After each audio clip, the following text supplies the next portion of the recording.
Linked to the rocks and gravel exercise, I want you to think about your levels of energy throughout the day. Please take out the worksheet called the Personal Energy Pattern, which looks like this.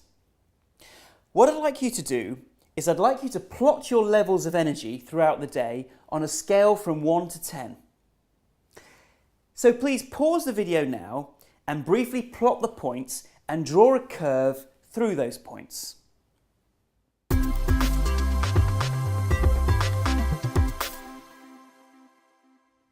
I'm sure you found that an interesting exercise, right?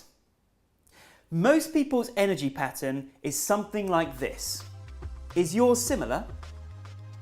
Around 85% of the population has this energy pattern. Peak levels of energy are between 10 AM and noon, and then they rapidly go down after lunch. Then we get a surge again at around 4 PM, but the energy never returns to the levels that you had in the morning. In the mornings, do thinking work, creative work, or work which needs concentration. These are rocks where lots of value is being created. Do gravel in the afternoons when your energy levels are lower. This might be things like administration, replying to emails, replying to phone calls, etc. Also, plan meetings for the afternoon, because being around other people raises your energy levels.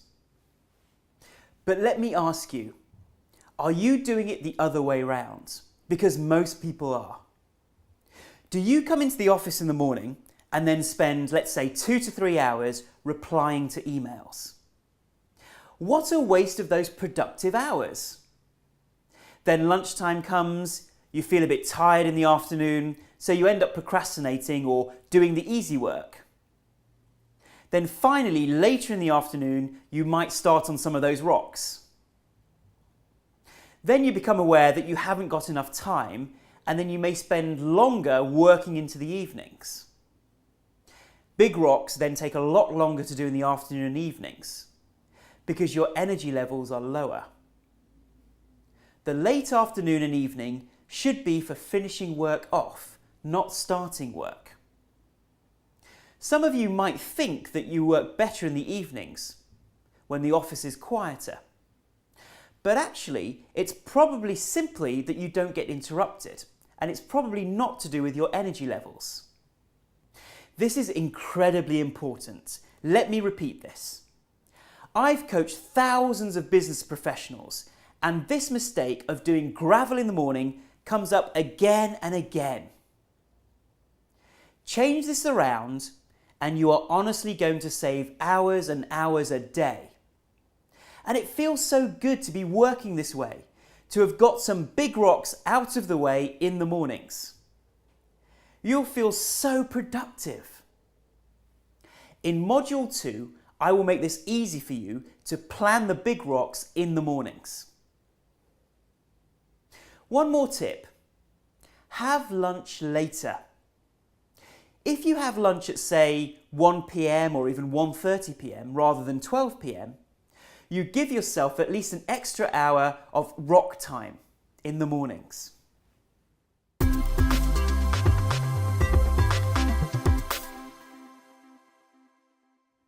Multitasking does not work. Studies show that it can take 4 times as long to complete a task if you keep switching. A 15-minute task could end up taking an hour. This is because it takes time for your brain to get back into the original mindset again. Like boiling a kettle of water, once the kettle is boiling, if you take it off the heat, it takes a while to get back to the boiling point again, doesn't it? How many times have you been in the office working on something and you then get distracted and open up another window on your computer? Suddenly, towards the end of the day, you find there are half-filled in spreadsheets or incomplete emails or a Word document open, and then you find you've got 10 applications open. This can make you feel stressed and overwhelmed. What's the solution to this? Well, work on one thing at a time. You need to keep your brain focused for long periods. And please don't wait for the external environment to make this happen.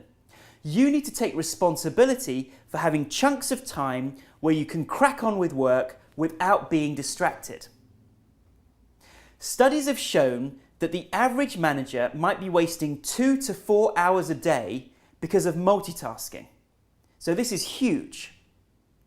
Remember the proverb, a man who tries to chase 2 rabbits catches none.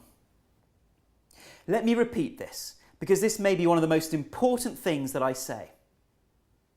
The biggest impediments to working efficiently in the modern office are interruptions and distractions.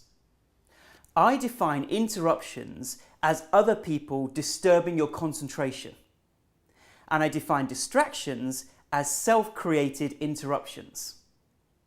These distractions can be technological, such as a new email coming in, or people interrupting you, or a noisy environment. In modules 2 and 5, I will show you how to boost your productivity and enjoyment by regularly getting into something called the flow state, also known as being in the zone in sports.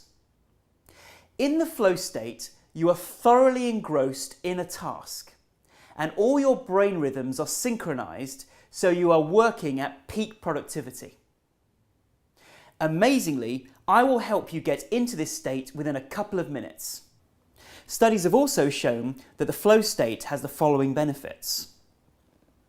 You have higher levels of concentration and focus, less worries, less procrastination, more creativity, more energy and enthusiasm, a feeling of calm and happiness even though you're working hard.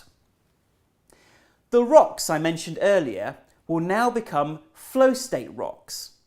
Rocks which you do whilst being in the flow state. So normally when you have a rock, you would get interrupted because the rock may take you 1 or 2 hours.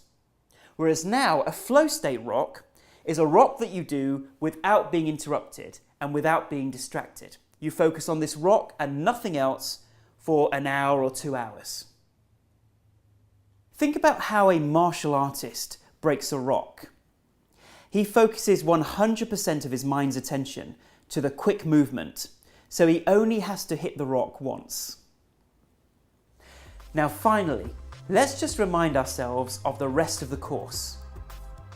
In the next module, Module 2, Getting Organised and Productive, we will come up with a complete time management system using these principles, which will save you hours and hours a day.